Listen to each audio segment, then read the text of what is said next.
Diana, como centro de gravedad al Hijo, a Tiperet, pero si ahondamos en el esoterismo cristiano, descubrimos nosotros el gran arcano en la misma cruz del Redentor, puesto que ya sabemos que el palo vertical es masculino, el horizontal lo es femenino.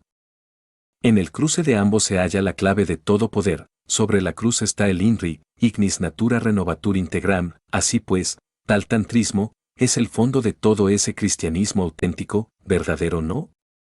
Conviene, pues, entender todo eso. Estudiante. Mencionaba usted, maestro, explicaba algo que es muy importante al dar la enseñanza a los neófitos.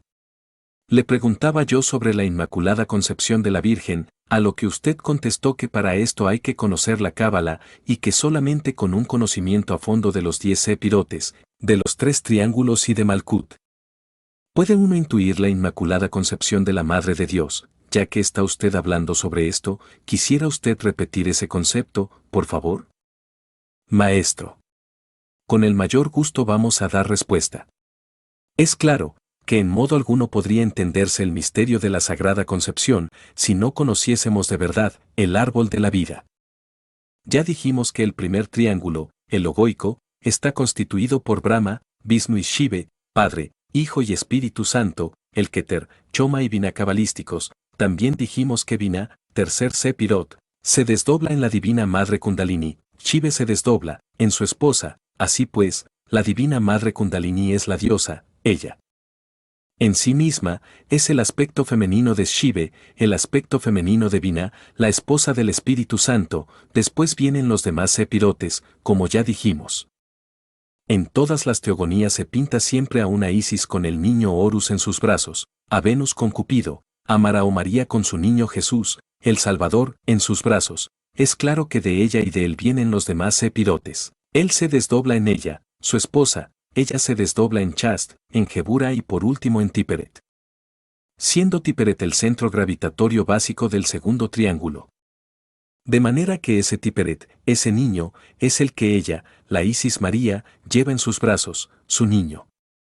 Claro que ese niño tiene que venir al mundo, y viene cuando todo está preparado. Se ha dicho que nace en un pesebre o establo, las gentes piensan en un establo, por allá, situado en una aldea, no. Ante todo, es bueno saber, que el Belén ese, donde se dice que nació el niño, la pequeña aldea, no existía en la época de Jesús de Nazaret.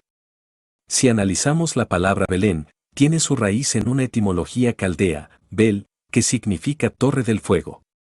Así pues, esto es simbólico, pues, todo está dentro de nosotros mismos. Se hace necesario ante todo crearse un cuerpo astral, porque todo el mundo no nace con el cuerpo astral, ya sabemos que es posible crearlo mediante las transformaciones del mercurio de la filosofía secreta, después crearse el mental, que es el cuerpo de la razón objetiva, y por último fabricar el cuerpo de la voluntad consciente.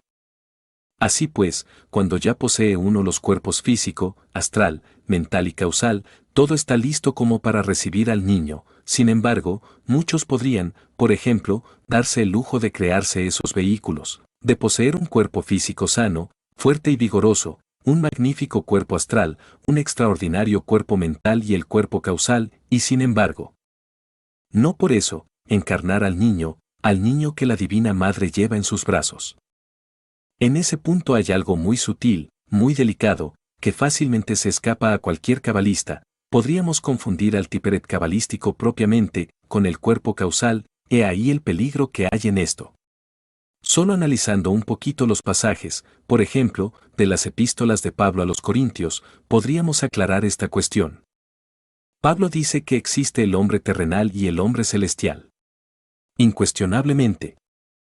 El terrenal está constituido por el físico, con su asiento vital orgánico, naturalmente que forman un todo único, luego Od, el vehículo sideral, o el cuerpo quetzjano, del cual nos hablara Gurdjieff, el mental o cuerpo de la razón objetiva, y por último, el cuerpo de la voluntad consciente, esto es lo que podríamos definir como hombre terrenal. Ante todo, si queremos que venga Tiperet, el Hijo, al mundo, se necesita que pase a existir el hombre verdadero, el hombre terrenal, porque el humanoide común y corriente todavía no es hombre, cree que lo es, pero todavía no lo es, solo cuando uno se ha dado el lujo de crearse los cuerpos existenciales del ser. Puede ser denominado entonces hombre, aunque sea terrenal, pero hombre. El segundo hombre del cual nos habla Pablo de Tarso, es el celestial, y Pablo es muy sabio en esto. Pablo nos dice que así como pudimos atraer la imagen del terrenal, es decir, crear al hombre terrenal, que así debemos atraer a nosotros la imagen del hombre celestial, es decir, del Hijo del Hombre. Alguien puede haber recibido, por ejemplo, la quinta iniciación del fuego, y sin embargo, no por eso, ha encarnado, en sí mismo, al Hijo del Hombre. Por lo común, el nacimiento del Hijo del Hombre viene después de haber pasado por la quinta iniciación del fuego. Es muy detalladito esto, muy delicado y solo a base de una rigurosa observación puede evitar uno el caer en el error. Propiamente, el advenimiento del Hijo del Hombre es una gracia del Altísimo. Viene el Hijo del Hombre, en sí mismo, cuando debe cumplir alguna misión específica sobre la tierra. Cuando el iniciado, realmente, ha agarrado el camino, la directa, para ser más claros, el camino que puede conducirle a la liberación final. Viene a un establo humilde, nace, pues, en un pesebre entre los animales del deseo. Es claro, que cuando entra en el establo todavía no está limpio, porque el iniciado no ha tenido tiempo aún de disolver los elementos animales que lleva dentro. El niño nace, pues, muy débil, ha sido concebido por obra y gracia del tercer Logos y de la Divina Madre que lo llevó en sus brazos, viene hecho un niño recién nacido y tiene que crecer y desarrollarse. Conforme vamos eliminando los elementos inhumanos, él va creciendo y se va desarrollando. En principio no se nota el cambio en el iniciado que ha tenido la dicha de encarnar al Hijo del Hombre. Aparentemente es el mismo personaje, sus debilidades poco más o menos son las mismas, el cambio de inmediato no se nota porque el niño nace muy débil. Pero él tiene que someter todas las cosas, tiene que eliminar a los animales del deseo, y lo hace con la ayuda de su divina madre Kundalini. Él tiene que trabajar mucho hasta someter todas las cosas al Padre. Lo último que hace es vencer a la muerte, porque él siempre vence a la muerte. Después que ha sometido todas las cosas, que ha desintegrado todos los elementos inhumanos que llevamos dentro, después que ya ha eliminado del reino interior todo lo indeseable, entonces él mismo se somete al Padre. Su obra póstuma es vencer a la muerte, destruirla. Así pues, él resucita en el Padre y el Padre resucita en él, porque el Hijo es uno con el Padre y el Padre es uno con el Hijo, y quien ha visto al Hijo ha visto al Padre. Es claro, que al venir él al mundo será rechazado por los ancianos, es decir, las gentes llenas de experiencias, odiado por los escribas, hasta escarnecido por ellos, es decir, por los grandes intelectuales de su época, y tercero, perseguido, odiado, maldecido, excomulgado, etc., por los fariseos, que son los religiosos de su tiempo. Tendrá que ser muerto con muerte de cruz, es decir, como quiera que él ha ingresado dentro de ese hombre terrenal, y tal hombre debe morir en sí mismo, aquí y ahora, por eso se dice que ha de ser muerto con muerte de cruz.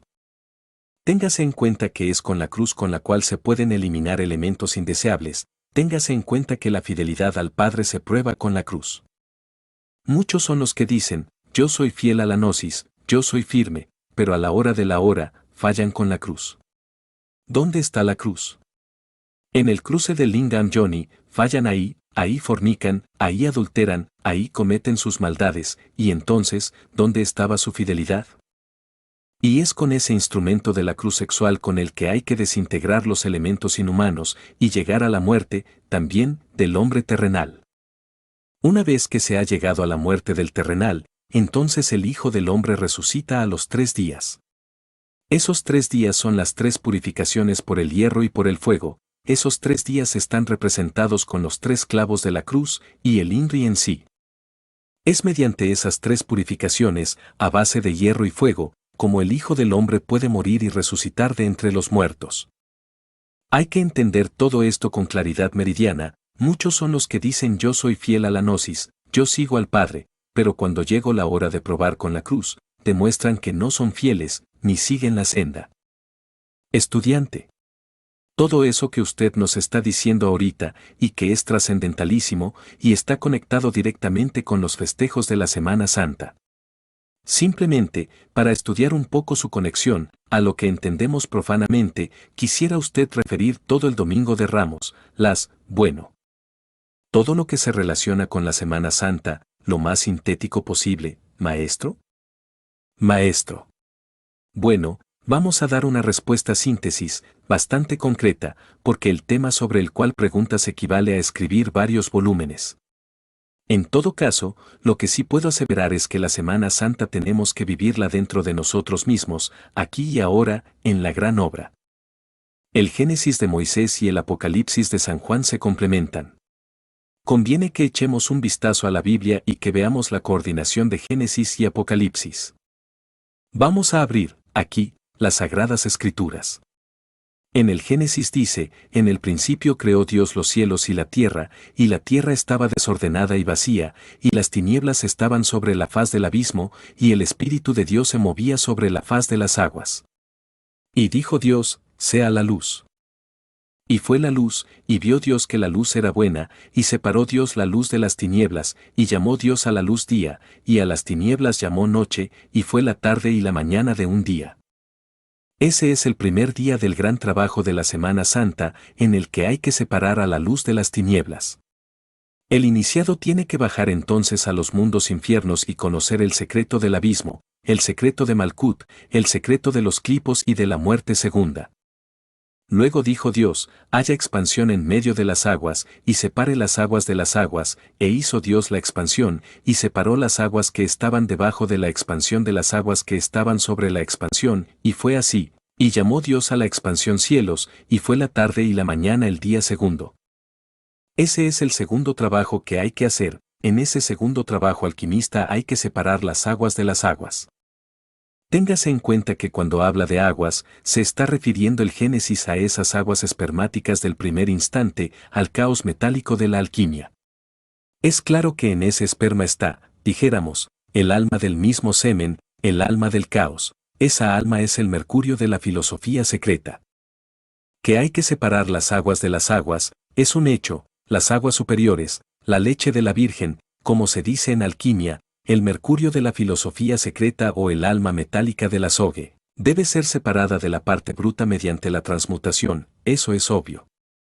Y son tres tipos de mercurio, el mercurio en bruto o el esperma, el alma metálica del mercurio, que son, dijéramos, las corrientes sexuales, seminales, subiendo por Ida y Pingala, ese es el segundo mercurio. Y el tercer mercurio, es claro, que es ese cuando los átomos solares y lunares del mercurio hacen contacto en el triveni.